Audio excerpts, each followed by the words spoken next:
दोस्तों, north India और south India को लेकर हमारे देश में डिबेट हमेशा होती है, जहां एक और नॉर्थ इंडियन साउथ के लोगों को उनके स्किन कलर और भाषा को लेकर मजाक उड़ाते हैं, तो वहीं साउथ के लोग नॉर्थ इंडियंस को गरीब, असभ्य और अशिक्षित समझते हैं। एक ही देश, एक के दो हिस्से। एक ही देश के दो हिस्सों के बीच यह डिबेट राजनीति से लेकर फिल्म इंडस्ट्री तक देखने को मिलती है। आज के इस वीडियो में हम इसी टॉपिक को एक्सप्लेन करने वाले हैं कि आखिर नॉर्थ और साउथ इंडिया के बीच यह डिफरेंस कैसे हुआ और क्या सच में साउथ इंडिया नॉर्थ इंडिया से ज्यादा डेवलप है। दोस्तों, इसके साथ ही हम इस वीडियो में कल्चरल, पॉलिटिकल, एजुकेशनल और हिस्टोरिकल डिफरेंसेस को भी डिस्कस करने वाले हैं। वीडियो बहुत ही शानदार होने वाला है, बस आप बने रहिएगा वीडियो के अंत तक।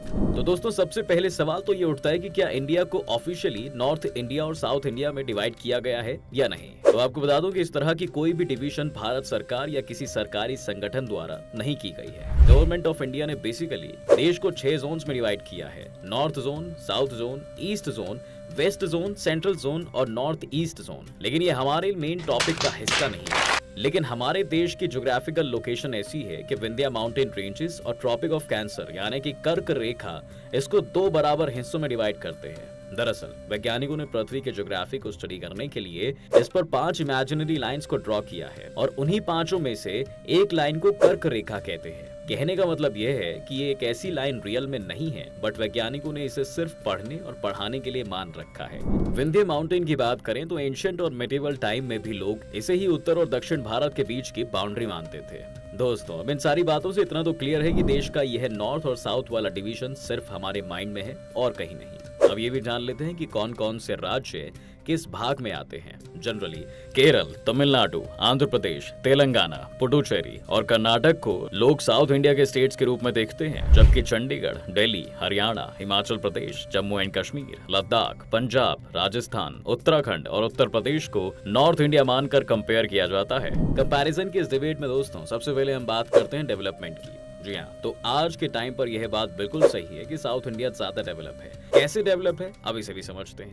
ये जानने के लिए हमें पहले डिफाइन करना होगा डेवलपमेंट को। जीडीपी पर कैपिटा को अक्सर डेवलपमेंट का एक इंडिकेटर माना जाता है, जिसकी सही मतलब होता है कि पर पर्सन जीडीपी कितनी है। इसे आप इस एनालिसिस में देख सकते हो कि बिहार, उत्तर प्रदेश और झारखंड के लोगों की पर कैपिटा इनकम लिस्ट के बॉटम में है, जबकि साउथ के राज्य जैसे केरल, तमिलनाडु, आंध्र प्रदेश और तेलंगाना लिस्ट में काफी ऊपर हैं। नॉर्थ इंडिया स्टेट हरियाणा ही इस मामले में बेटर पोजीशन में है, लेकिन दूसरे नॉर्थ इंडिया स्टेट्स की हालत बहुत बुरी है। बिहार की पर कैपिटा इनकम को देखा जाए तो यह 43,605 रुपए है।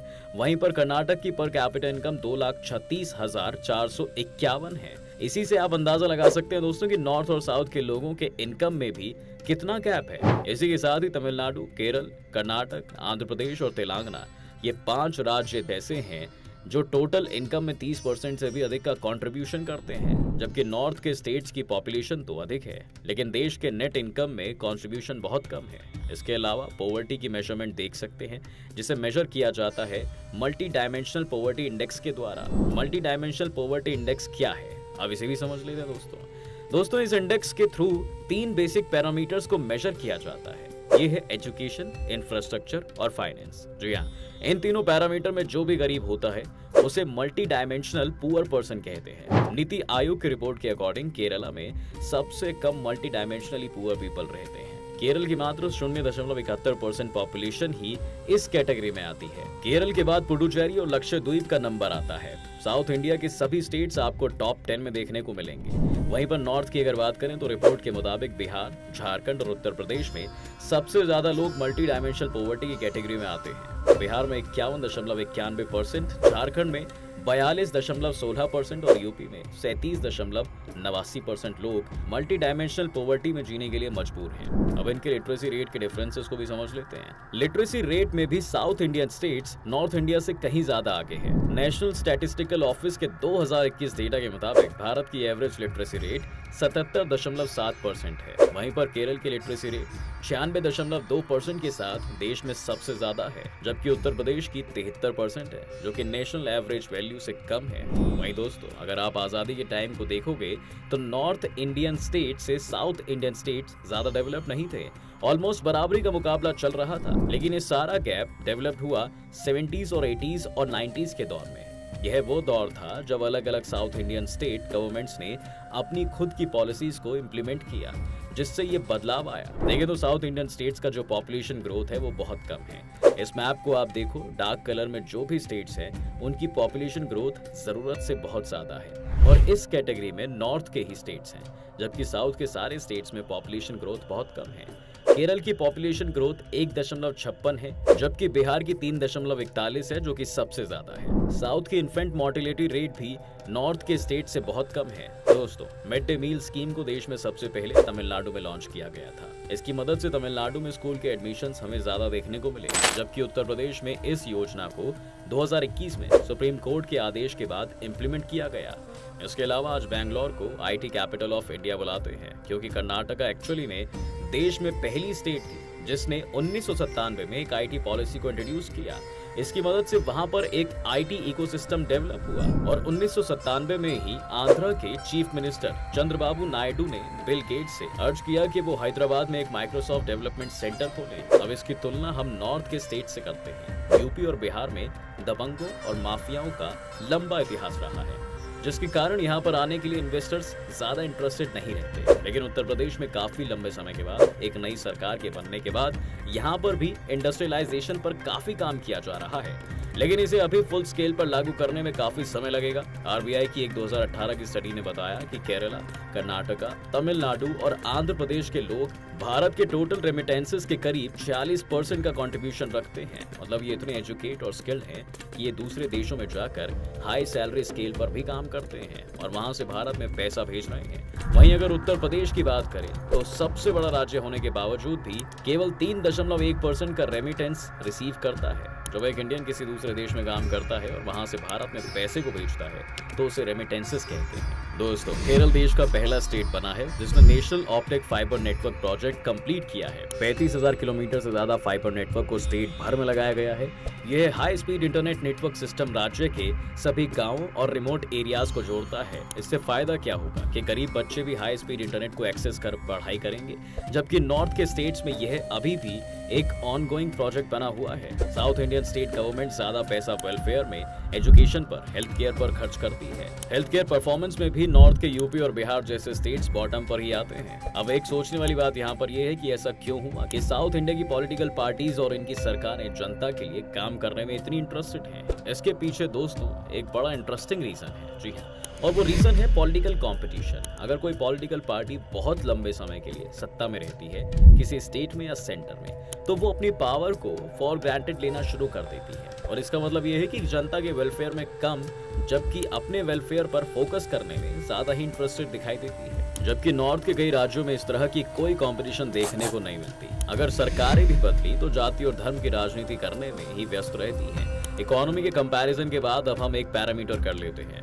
अब आपको नॉर्थ इंडिया और साउथ इंडिया के कल्चरल डिफरेंसेस को समझाते हैं दोस्तों। अगर हम इंडिया के 9 क्लासिकल डांसेस की बात करें जो कि एक दूसरे से बहुत अलग है, तो इन 9 में से सिर्फ कथक डांस ही नॉर्थ इंडिया में ओरिजिनेट हुआ, जबकि साउथ इंडिया के पास 9 में से 4 क्लासिकल डांसेस हैं। आंध्र प्रदेश में कुचिपुड़ी, तमिलनाडु और कर्नाटक में भरतनाट्यम और केरल में मोहिनीयाट्टम और कथकली। इसके अलावा साउथ इंडिया में बहुत सी और फोक डांसेस और फोक थिएटर फॉर्म्स हैं, जैसे कि कर्नाटक में यक्षगान, सुक्की, लाम्बी और डोलू कुनी था। इसके साथ ही कई और फोक डांसेस हैं जो साउथ में एग्जिस्ट करती हैं, लेकिन सभी को एक ही वीडियो में नहीं डिस्कस कर सकते दोस्तों। इसके साथ ही नॉर्थ के भी स्टेट्स में कई फोक डांसेस और फोक थिएटर एग्जिस्ट करते हैं, जैसे उत्तर प्रदेश और उत्तराखंड में नौटंकी, रसीला, कजरी और जोहरा, हरियाणा में झूमर, फाग, डैफ, धमाल, लूर और गोगा, और बिहार में जता जते, बखो बखेन, पनवाड़िया और समाचे। अच्छा, यहाँ पर एक इंटरेस्टिंग बात देखने वाली ये है दोस्तों कि फोक डांसेस और फोक थिएटर फॉर्म्स के मामले में दोनों ही रीजन्स काफी रिच हैं। अब आगे बढ़ें तो आपको बताते हैं कि नॉर्थ और साउथ के बीच लैंग्वेजेस को लेकर काफी डिस्प्यूट और डिबेट देखने को मिलता है। साउथ इंडिया के जो 4 मेन स्टेट्स हैं, हर एक की अपनी अलग अलग भाषा है। मलयालम, कन्नड़, तेलुगु और तमिल, इन सारी भाषाओं की अपनी अलग अलग स्क्रिप्ट और वोकैबुलरी भी है। ये भाषाएं एक दूसरे से इतनी अलग हैं कि पड़ोसी राज्य के लोग भी उस भाषा को समझ नहीं सकते। जैसे केरल में मलयालम बोली जाती है और तमिलनाडु में तमिल स्पीकिंग पीपल मलयालम को नहीं समझ सकते, और ऐसे ही कंडीशन मलयालम बोलने वालों की ही है। साल 1950 में भारत के संविधान के 8वें शेड्यूल में 14 लैंग्वेजेस रखी गई थी। इन 14 में से 4 लैंग्वेजेस तो यही थी जो मैंने आपको बता दी हैं। इसके अलावा सिर्फ 6 भाषाओं को इंडिया में क्लासिकल लैंग्वेज के तौर पर रिकॉग्नाइज किया जाता है, जिसमें से 4 यही भाषाएं हैं और इसके अलावा जो 2 बची हैं वो है ओडिया और संस्कृत। लेकिन सबसे कमाल की बात यह है कि इन चारों के अलावा भी बहुत सी अलग अलग भाषाएं साउथ इंडिया में बोली जाती हैं। जी हाँ, जिन्हें आप माइनॉरिटी लैंग्वेजेस भी कह सकते हैं। जैसे कि केरल और कर्नाटक के बॉर्डर पर एक मुस्लिम कम्युनिटी है जो बेरी भाषा बोलती है। फिलहाल आइए अब नॉर्थ के लैंग्वेजेस की भी बात कर लेते हैं। जो ऑफिशियल लैंग्वेजेस नॉर्थ इंडिया में है और कॉन्स्टिट्यूशन के 8th शेड्यूल में लिस्टेड है वो है कश्मीरी और डोगरी, जो मेनली कश्मीर में, पंजाबी पंजाब में, उर्दू उत्तर प्रदेश के कुछ पार्ट्स में और हिंदी जैसे हरियाणा, उत्तराखंड और उत्तर प्रदेश में बोला जाता है। और हिंदी में भी बहुत से अलग अलग डायलेक्ट्स हैं, जैसे कि हरियाणा में हरियाणवी, हिमाचल में पहाड़ी, उत्तर प्रदेश में अवधी और ब्रज भाषा। इसके साथ ही गढ़वाली और कुमाऊनी उत्तराखंड में बोली जाती है। इन्हें एक्चुअली में अलग लैंग्वेज नहीं कंसिडर किया जा सकता है क्योंकि इनकी हिंदी के साथ बहुत सिमिलैरिटीज हैं। बता दें कि 2011 के सेंसस में 57 ऐसे डायलेक्ट्स काउंट किए गए थे जो हिंदी भाषा के ही हिस्से हैं। इसके अलावा कश्मीर और पंजाब में रहने वाले लोग भी हिंदी समझते हैं। तो अगर आप अब लैंग्वेजेस के डिफरेंस देखेंगे तो नॉर्थ इंडिया और साउथ इंडिया के बीच में ये बहुत क्लियर कट दिखाई देता है। नॉर्थ के लैंग्वेजेस को यह कहा जा सकता है दोस्तों कि ये एक राज्य से दूसरे राज्य में एकदम से बदल नहीं जाती, जबकि साउथ के लैंग्वेजेस स्टेट बाउंड्री को क्रॉस करते ही पूरी तरह से चेंज हो जाते हैं। दोस्तों, बॉलीवुड फिल्म इंडस्ट्री को नॉर्मली नॉर्थ इंडिया की समझी जाती है। भले ही ना ही नॉर्थ के स्टेट में है और ना ही इसमें काम करने वाले सिर्फ नॉर्थ से आते हैं। सिर्फ इसलिए कि बॉलीवुड की फिल्में और टीवी शोज हिंदी भाषा में होती हैं, इसे नॉर्थ के साथ जोड़कर देखा जाता है। इसके साथ ही साथ नॉर्थ में भी रीजनल भाषा में फिल्में और टीवी सीरियल्स बनते हैं, जिसमें सबसे फेमस भोजपुरी और हरियाणवी इंडस्ट्री है। अब इसकी तुलना साउथ के फिल्म इंडस्ट्री से करते हैं। साउथ की फिल्म इंडस्ट्री को लैंग्वेजेस के ही पैरेलल में आप देख सकते हैं, जैसे Tamil film industry, Telugu film industry, Kannada film industry और मलयालम फिल्म इंडस्ट्री। और ये चारों फिल्म इंडस्ट्री एक दूसरे से और नॉर्थ के फिल्म इंडस्ट्री से बिल्कुल अलग है। दोस्तों, अब आइए जरा समझते हैं कि नॉर्थ इंडिया और साउथ इंडिया के बीच कल्चरल गैप इतना ज्यादा क्यों है। नॉर्थ का जो दरअसल कल्चर है वो डेफिनेट नहीं है, क्योंकि यह अलग अलग कल्चर्स के फ्यूजन से निकला है। आप जानते हैं कि नॉर्थ इंडिया का बॉर्डर एशिया, अफ्रीका और यूरोप के लिए हमेशा से खुला रहा है। लैंड रूट के जरिए नॉर्थ इंडिया में सैकड़ों विदेशी आक्रमण हुए हैं। आक्रमणकारी बड़े बड़े ग्रुप में आते थे और नॉर्थ इंडिया के अलग अलग हिस्सों में बसते चले गए। इनके अपने कल्चर लोकल कल्चर के साथ मिक्स होते गए और फिर एक अलग कल्चर डेवलप हुआ